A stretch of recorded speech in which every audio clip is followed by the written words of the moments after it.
ગીર ગ્રામ્ય સોરઠ ન્યૂઝમાં આપનું હાર્દિક સ્વાગત છે। હું છું પ્રશાંત દવે। અત્યારે આપણે દેરડીવાળા રોડ ઉપર ઉપસ્થિત છીએ, જ્યાં ગત રાતે વરસાદ પડેલો અતિ ભારે। ત્યાં તેમના લાઈવ દ્રશ્ય બતાવું કે આ ભાદર નદીની અંદર આપણે આ ઘોડાપુર આવેલું છે અને દેરડી આવાસ યોજના અને દેરડી ગામના લોકોને સામે કાંઠેથી ફરીને જવું પડે છે, કેમ કે અહીંયા પુલનું સમારકામ ચાલુ હોવાને લીધે ટ્રેક્ટરની ટોલી આડી રાખી અને દેરડી ગામ અને દેરડી આવાસ યોજનાના લોકોને ફરીને સામે કાંઠેથી જવું પડે છે। અત્યારે તેમને હું લાઈવ તમને દ્રશ્ય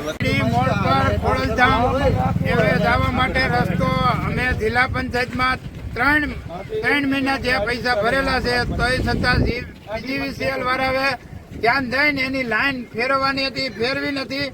આજની તારીખમાં એ લોકો અમને હેરાન કરવા માંગે છે અને હજી એને લાઈન ફેરવી નથી।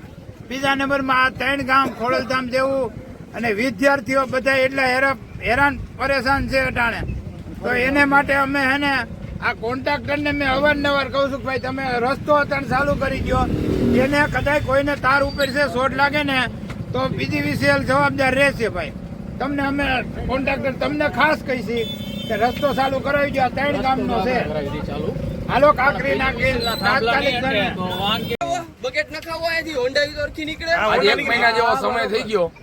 આ પ્રી મોન્સૂન કામગીરી આવે તમે વરસાદ આવવાનો છે, ચોમાસું આવવાનું હોય, આ ઢાબી પેટ ના એને બોલવા દો ને।